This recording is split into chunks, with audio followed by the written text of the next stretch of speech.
ప్రైతులాడు దేవునికి మహిమ కలుగాక. ఈ మధ్యాహ్న కాల సమయంలో దేవుడిచ్చిన ఉచితమైన కృప కొరకే దేవుని స్తుతిస్తూ ఉన్నాను. పరిశుద్ధ గ్రంథంలో నుంచి యోహాను సువార్త 14వ అధ్యాయం మొదటి నుండి చూసినట్లయితే 2 వచనాలలో ప్రభు తేటగా మనతో మాట్లాడుతూ ఉన్నాడు. మీ హృదయములను కలవరపడనీయకుడి, నా యందు మీరు విశ్వాసం ఉంచుడి. ఆమేన్, హల్లెలూయా. మన హృదయములను మన కలవరపడనీయకుండా ప్రభు యందు విశ్వాసం ఉంచితే ప్రభువే మనలను నడిపించగలిగిన సమర్థుడై ఉన్నాడు.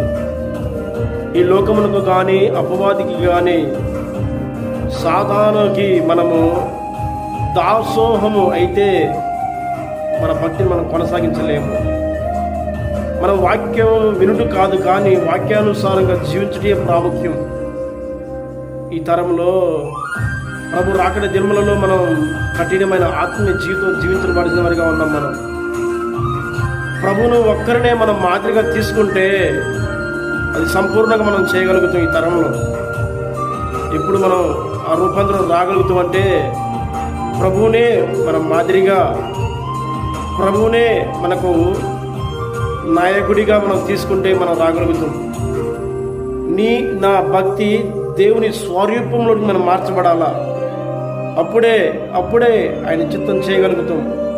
ఆయన తండ్రి చిత్తం చేయటానికి బాల్య దినాలు, యవనపు దినాలు కూడా ఆయన తండ్రి కోసం త్యాగం చేశాడు యేసుప్రభువు వారు.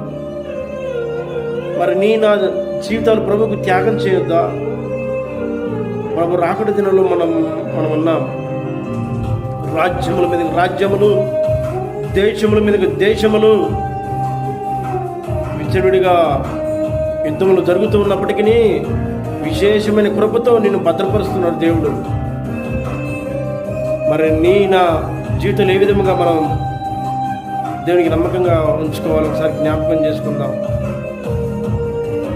దేవునికి మనం యథార్థంగా జీవిస్తే, దేవుని మన విశ్వాసం ఉంచితే ప్రతి విషయంలో దేవుడు మనకు సహాయం చేయనై ఉన్నాడు. ఆమేన్, హల్లెలూయా.